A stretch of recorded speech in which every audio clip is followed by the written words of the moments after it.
India versus England और Ireland के लिए जब टीम इंडिया के स्क्वाड का अनाउंसमेंट हुआ तो कहीं खुशी था कहीं गम था। सूर्य कुमार यादव के फैंस नाराज थे क्योंकि वर्ल्ड कप जिताने के बावजूद उन्हें ड्रॉप कर दिया गया। परफॉर्मेंस बनता था। श्रेयस अय्यर के फैंस बहुत खुश हैं क्योंकि आउट ऑफ नोवेयर वो टीम का हिस्सा नहीं थे और सडनली वो आकर टीम इंडिया कैप्टन बन गए। तिलक वर्मा वाइस कैप्टन बन गए और ये बड़ी कहानी है।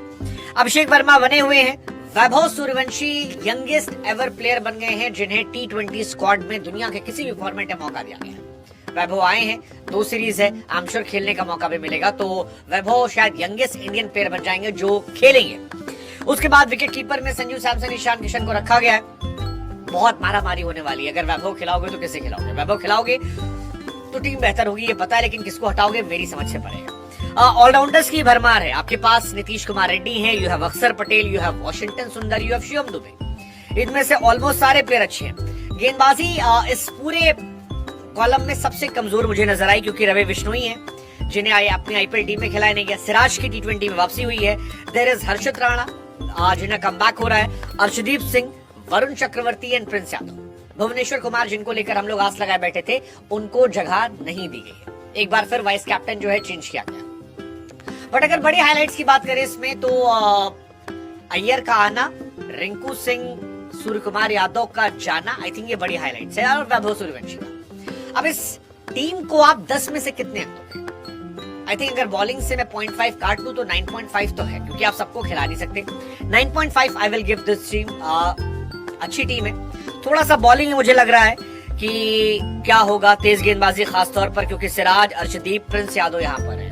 जब बुमराह आपके पास नहीं है तो एक और एक्स्ट्रा क्वालिटी पेस बॉलर हो सकता था। वो कौन होता पता नहीं, लेकिन एक बंदा आ सकता था। बट कोई बात नहीं, बॉलिंग भी ठीक है। मतलब वही मैंने कहा ना, 0.5 काटा है मैंने। अगर हाइलाइट्स की बात की जाए तो फाइनली सबसे बड़ी हाइलाइट तो मेरे ख्याल से कैप्टन सरपंच साहब की है क्योंकि आपको इंडिया के लिए कॉन्ट्रैक्ट नहीं दिया गया था, आपको स्क्वाड में नहीं रखा जा रहा था, ओडीआई टीम से ड्रॉप किया जा रहा था, आप टेस्ट टीम से ड्रॉप कर दिए गए थे एंड सडनली आप इंडियन टीम के कैप्टन बनाए गए। तो ये अपने आप में एक बहुत बड़ी कहानी है। और श्रेयस अय्यर का आना और आकर सीधे इंडियन टीम का कैप्टन बन जाना, ये बहुत बहुत बहुत बड़ी खबर है। मतलब ये बहुत बड़ी खबर है। उतनी बड़ी खबर है जितना वैभव सूर्यवंशी का इंडियन टीम के लिए खेलना। वैभव सूर्यवंशी बिहार के आन बान शान, और आईपीएल में जो उन्होंने किया था उसने सभी को हैरान कर दिया था। सब कोई शौक थे कि यार ये होता है परफॉर्मेंस। अभी भी हालांकि संजू सैमसन है, अभिषेक शर्मा है, ईशान किशन है, कैसे वैभव सूर्यवंशी को आप खिलाएंगे मुझे नहीं पता, लेकिन इतना मैं कह सकता हूं कि वैभव सूर्यवंशी के आने से टीम कमजोर नहीं होगी, टीम बेहतर होगी। ये मेरा मानना है। अब एक ऑप्शन ये हो सकता है कि आप अभिषेक शर्मा और वैभव सूर्यवंशी को ओपन करा दो, 3 पे संजू को भेज दो, 4 पे ईशान को भेज दो, 5 पे आप भेज दो श्रेयस अय्यर को। उसके बाद फिर आप ऑलराउंडर्स पे चले जाओ। लेकिन फिर तिलक वर्मा वाइस कैप्टन, 6 पे तिलक वर्मा आ जाएंगे। 7-8 ऑलराउंडर ले लो आप, नीतीश कुमार रेड्डी, शिवम दुबे, एक फास्ट स्पिन ऑलराउंडर, एक फास्ट बॉलिंग ऑलराउंडर। तो ये थोड़ी कहानी हो सकती है। बट वो सरदार टीम का है, कितने ओपनर खिलाते हैं। बट फिलहाल टीम सॉलिड चुनी गई है। सूर्य कुमार यादव के अगर आप फैन हैं तो आप थोड़ा परेशान हो सकते हैं क्योंकि सूर्य कुमार यादव जिनका विनिंग परसेंटेज 80% था, उन्हें इस टीम से ड्रॉप कर दिया गया है। और ये सूर्या के एरा का एंड हो गया है। मतलब आप कह सकते हैं कि सूर्यास्त जो है वो फाइनली हो गया है क्रिकेट की दुनिया से, और ये बहुत बहुत बहुत बड़ी खबर है। यशस्वी जायसवाल जो है उनको भी जगह नहीं दी गई है। कई सारे खिलाड़ी हैं मतलब जिनको नहीं मौका मिला है। हार्दिक पांड्या और जसप्रीत बुमराह को लेकर कहा जा रहा है कि इन दोनों को रेस्ट दिया गया है। हालांकि हार्दिक को लेकर एक बात जो समझ में आ रही है वो ये कि हार्दिक पांड्या T20 क्रिकेट में कैप्टन अब नहीं बन पाएंगे। अगर आप श्रेयस की तरफ गए हो तो वहां से कहानी आगे बढ़ेगी। रिंकू सिंह जो बहुत अच्छे बैट्समैन रहे हैं उनको भी ड्रॉप कर दिया गया, और ऐसा लगता है कि रिंकू सिंह की कहानी जो है वो भी अब आईपीएल तक ही सीमित रहेगी क्योंकि इंटरनेशनल क्रिकेट में अब इंडिया अगर इतने ऑलराउंडर्स की तरफ जा रही है जिसमें आपके पास नीतीश रेड्डी हैं, अक्षर पटेल हैं, वॉशिंगटन है, दुबे हैं, और खासतौर पर राइज ऑफ नीतीश कुमार रेड्डी, मुझे लगता है कि बहुत मुश्किल है कि रिंकू सिंह को बगैर बॉलिंग किए उनको टीम में रखा जाएगा। रजत पाटीदार के फैंस जो हैं वो थोड़ा परेशान हो सकते हैं कि यार पाटीदार को जगह क्यों नहीं दी गई। मतलब आरसीबी ने ट्रॉफी उठाई थी पिछले साल भी, इस साल भी, और आरसीबी के फैंस एक्सपेक्ट कर रहे थे कि भुवनेश्वर कुमार और रजत पाटीदार, इन दो को टीम इंडिया में जगह दी जाएगी, लेकिन नहीं दी गई है। देवदत्त पडिक्कल की जगह भी नहीं बनी है। चलो पडिक्कल का समझ में आता है कि ऑलरेडी इतने सारे प्लेयर थे, आप किसको हटाओगे किसको लाओगे, बट ये बड़ी खबर है। मतलब हालांकि अच्छी बात भी है कि इंडियन टीम इतना आगे फॉरवर्ड देख रही है कि उन्होंने जीते हुए कैप्टन को ड्रॉप कर दिया। बहुत बड़ी बात है, जिगरा होना चाहिए, क्योंकि आमतौर पर ऐसा होता नहीं है। Surya Kumar Yadav Indian team captain थे, लेकिन सही फैसला है, क्योंकि सूर्य कुमार यादव की जो फॉर्म थी, और अगर आप 2028 में उनको नहीं देख रहे हैं तो फिर उनके साथ जाने का कोई लॉजिक मुझे नहीं दिख रहा था। और ये एक बड़ा फैसला है जो कईयों को नहीं पसंद आएगा, पर कईयों को पसंद आएगा। भुवनेश्वर कुमार को लेकर भी शायद यही थॉट रहा होगा कि इस साल अच्छे हैं, बट हम उनको 28 में नहीं देख रहे हैं। ये शायद एक फैक्टर होता। हालांकि मेरा मानना था भुवनेश्वर की जगह बनती थी अगर अर्शदीप और भुवनेश्वर आते, बट उन्होंने हर्षित राणा पे भरोसा जताया, प्रिंस यादव भरोसा जताया, सिराज ने बहुत जबरदस्त गेंदबाजी की थी तो उनकी वापसी हुई। तो आई थिंक ये 3-4 फैक्टर्स हैं जिस वजह से शायद भुवनेश्वर को जगह नहीं दी गई।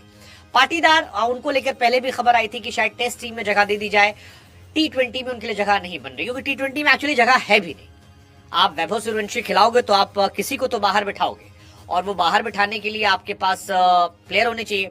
आप ऑलरेडी देखिए, आप अक्षर पटेल अगर खिलाते हो तो वॉशिंगटन बाहर बैठेंगे, और दुबे खिलाते हो तो रेड्डी बाहर बैठेंगे, रेड्डी खिलाते हो दुबे बाहर बैठेंगे। अभी इतना कॉम्प्लिकेटेड है कि आप खिलाओ किससे। मुझे लगता है नीतीश कुमार रेड्डी आए हैं, शायद उन्हें खिलाया जाएगा, तो ये अपने आप में सॉलिड हो जाएगा कि नीतीश कुमार रेड्डी आए हैं, तो फिर शायद दुबे भी बाहर बैठे। बट ओवरऑल टीम अच्छी है। मतलब अगर हम एक ओपनर ड्रॉप करते, मान लीजिए हम ईशान किशन को ड्रॉप करते, फॉर एग्जांपल हम अभी मान लेते हैं कि हम संजू सैमसन के साथ जाते हैं, हालांकि उनके ईशान सा गलत होगा ये, क्योंकि ईशान ने अच्छी परफॉर्मेंस की है, तो they can be openers like Abhishek Sharma और वैभव सूर्यवंशी। 3 पे संजू या ईशान, ये आपके हो जाएंगे। 4 पे आपके पास आ जाएंगे कैप्टन श्रेयस अय्यर, 5 पे आ गए आपके पास तिलक वर्मा, 6 पे आप ले आइए नीतीश कुमार रेड्डी, 7 पे आप ले आइए अक्षर पटेल, उसके बाद 8 पे आपके पास हर्षित राणा आ जाएंगे, 9 पे आप ला सकते हैं सिराज को, सिराज या प्रिंस यादव में किसी एक को, 10 पे आप ले आइए अर्शदीप सिंह को, और 11 पे आप ला सकते हैं रवि बिश्नोई को। आप चाहे तो ला सकते हैं, या आप चाहे तो एक स्पिन ऑलराउंडर या फास्ट बॉलिंग ऑलराउंडर और खिला सकते हैं। तो ये पूरी कहानी मेरे हिसाब से हो जाएगी। इंडियन टीम में कई कैप्टन हैं जिनका सैक होने की कहानी है। सचिन सैक हुए थे, कपिल सैक हुए थे, गांगुली सैक हुए थे, द्रविड़ सैक हुए थे, रोहित शर्मा को हटाया गया, विराट कोहली को हटाया गया, सूर्य कुमार यादव को भी हटाया गया। शायद एक धोनी थे जो नहीं हटाया गया, धोनी ने समय देख के खुद को हटा लिया था, तो वो भी सैक होना ही होगा, क्योंकि 19 के बाद उनको भी सैक ही किया गया था। But Shreyas Iyer, happy for him, 3 साल बाद T20 सेटअप में आना, और परफॉर्मेंस बहुत जबरदस्त की है।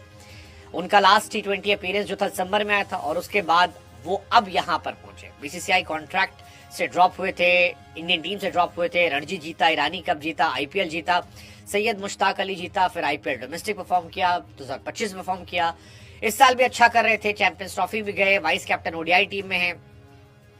सो अय्यर की किस्मत चमकी है, और अय्यर का यहाँ चमकना उन्हें वनडे टीम की कैप्टेंसी की दावेदारी भी मजबूत करेगा, ये भी आप मान के चलो। सूर्य कुमार यादव के लिए अय्यर बाहर बैठे थे, अब यादव गए तो फिर अय्यर आ गए, यही कहानी इतनी सिंपल है। टेस्ट में भी यही चला था, आपको याद होगा, जो सूर्या को मौका दिया गया था, जो अय्यर नहीं थे, अय्यर आए तो फिर उनको ड्रॉप कर दिया गया था, फिर अय्यर भी ड्रॉप हो गए। मुझे लगता है शायद टेस्ट टीम में भी उनको मौका मिलेगा, देर सवेर मिलेगा, क्योंकि एक अंडरस्टैंडिंग बनाई गई होगी। बट फिलहाल Surya Kumar Yadav, thank you so much for your service, आपने बहुत अच्छा किया, आपने इंडियन क्रिकेट को बहुत बेहतर दिखाया। एक लंबे समय तक आपकी परफॉर्मेंस की वजह से हम बेहतर हो रहे थे। बीते कुछ सालों में हालांकि उनकी फॉर्म बहुत खराब हो गई थी, वो सूर्य कुमार यादव नहीं दिख रहे थे, बट ठीक है, कोई जाता है तो कोई आता है। सूर्य कुमार यादव गए तो वैभव सूर्यवंशी आ गए, कमाल का लड़का है। मतलब हम सब चाहेंगे कि जिस तरह से उसने आईपीएल पे 776 रन बनाए, उसको मौका मिले, बेहतर करे, 72 छक्के मारे थे, तो उसका बनता है। और मुझे लगता है कि पहले मैच में उसको खिलाया जाएगा। Most 4 uncapped batter, highest strike rate IPL में, 4 अर्धशतक, 3 90 plus score, orange cap holder, सबसे ज्यादा छक्के मारना, super striker, emerging player of season. So इतने सारे अगर आप स्टैट्स बना लेते हो, यंगेस्ट इंटरनेशनल डेब्यूटेंट अब बन गए हैं, अगर वो खेल लेते हैं, 15 साल 91 दिन के सूर्यवंशी जो हैं, अगर वो खेलने को पाते हैं, सचिन साहब ने 16 साल 205 दिनों में खेला था, तो वो रिकॉर्ड तो टूट जाएगा, क्योंकि उसमें 1 साल का ऑलमोस्ट है चांस, तो वो टूट जाएगा। पीयूष चावला 17 साल में खेले थे, शिव रामाकृष्णन ने 17 साल में खेला था, पार्थिव पटेल ने 17 साल में खेला था, बट ये और जल्दी खेल लेंगे। तो I am very happy, I am glad for Vaibhav Suryavanshi, और उनकी परफॉर्मेंस ही वजह रही। वो मतलब बिहार और देश को एक ऐसा क्रिकेटर चाहिए था, तो ये शानदार है। तो लेट्स सी, देखते हैं। फिलहाल कहानी इंटरेस्टिंग है। तिलक वर्मा के लिए बधाई, उनको भी बहुत भरोसा करके उन्हें यहाँ पर स्क्वाड में दिया गया, और मुझे लगता है यहाँ से शायद उन्हें टीम इंडिया के स्क्वाड में भी देखा जाए। So overall squad is good. थोड़ा सा एक बॉलिंग में मेरा कंसर्न है, बट आई होप कि वो भी अच्छा हो जाए, because Harshit Rana come back कर रहे हैं, is a good bowler. Siraj अच्छे हैं, प्रिंस अच्छे हैं, अर्शदीप अच्छे हैं। आई होप कि ये बुमराह की कमी ना खलने दे, भुवनेश्वर की कमी ना खलने दे, और इनके साथ ही टीम इंडिया आगे देखे। So best wishes team India, hope to have कि दोनों सीरीज हमारे पास आए, and I am excited to watch Vaibhav Suryavanshi. आप इस टीम को 10 में से कितने अंक दे रहे हो? कमेंट सेक्शन आपका इंतजार कर रहा है।